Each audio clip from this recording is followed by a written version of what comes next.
গ্যালে ফোর্টের এই ice cream parlour দ্বীপরাষ্ট্র শ্রীলঙ্কার দক্ষিণাঞ্চলের জনপ্রিয় দোকানগুলোর একটি। করোনা মহামারী আর দেশের রাজনৈতিক অস্থিতিশীলতার পর থেকেই এখানে পর্যটক সমাগম কম। তবে 2 বছরের অর্থনৈতিক অস্থিতিশীলতা কাটিয়ে শ্রীলঙ্কায় পর্যটক আসতে শুরু করায় এই দোকানেও বাড়ছে ভিড়। চাঙা হতে শুরু করেছে পর্যটন সংশ্লিষ্টদের ব্যবসা। তবে দ্রব্যমূল্যের ঊর্ধ্বগতিতে ব্যবসা চালিয়ে যেতে বিপাকে পড়তে হচ্ছে ব্যবসায়ীদের। তাদের প্রত্যাশা নির্বাচনে যেই আসুক নিয়ন্ত্রণে আসবে দ্রব্যমূল্য। With the economic crisis, we have not picked up anymore because the cost factor has gone 3 times more. My expectation is we need a system change, full system change, because we are totally running in a totally indisciplined manner. চলতি বছরের জুলাই পর্যন্ত ভারত মহাসাগরে অবস্থিত এই দ্বীপরাষ্ট্রে পর্যটক এসেছেন 12 লাখ। এখান থেকে আয় হয়েছে $150 কোটি। লক্ষ্যমাত্রা দেশটিতে পর্যটক সমাগম ছাড়াবে 20 লাখ। তবে দেশের স্থিতিশীলতা অনেকাংশেই নির্ভর করছে 21 সেপ্টেম্বরের নির্বাচনের ওপর। 2,20 লাখের জনসংখ্যার দেশটির দায়িত্ব 5 বছরের জন্য কে নিচ্ছেন তা নিয়ে উদ্বেগ সাধারণ মানুষের মধ্যে। কারণ অর্থনীতি এখনো স্থিতিশীল না হয় মুনাফার মুখ দেখছেন না ব্যবসায়ীরা। මේ ගෙඩියක් වික්කට පස්සේ ඉස්සෙල්ලා රුපියල් 8ක් තිබුණා දැන් තියෙන 4යි. දැන් ගෙඩියක් 100යි. මිනිස්සුන්ට ඇපල් තියා පැපල්වත් කන්න බෑ.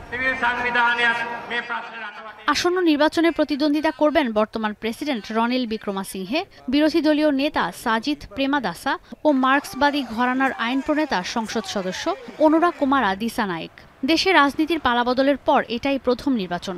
বিশ্লেষকরা বলছেন দেশের অর্থনৈতিক স্থিতিশীলতা আসতে এখনো অনেক দেরি। We are not in for a period of stability.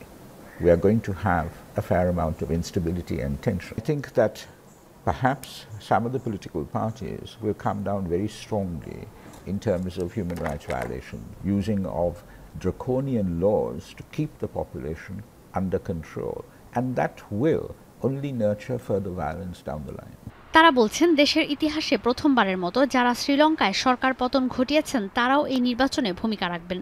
বিশ্লেষকরা বলছেন রাজনৈতিক সংকটের কারণে অনেকেই গতানুগতিক রাজনৈতিক দলকে সমর্থন থেকে সরে এসেছেন। অর্থনীতিবিদরা বলছেন ক্ষমতায় যেই আসুক চ্যালেঞ্জগুলো আগের মতোই থাকবে। নতুন সরকারকে পরিশোধ করতে হবে বিদেশি ঋণ।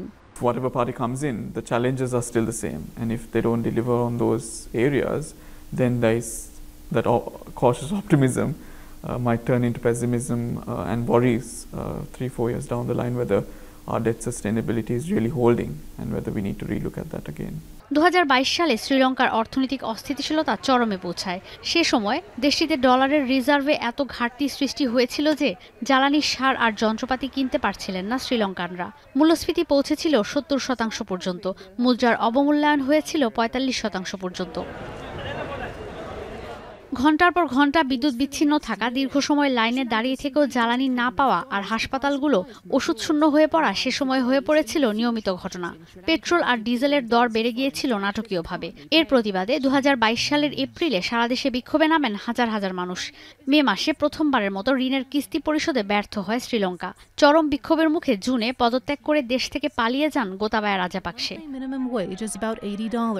জরুরি ভিত্তিতে রাষ্ট্রপতির দায়িত্ব নেয়া রনিল বিক্রমাসিংহে দেশ জুড়ে জরুরি অবস্থা জারি করে দেন।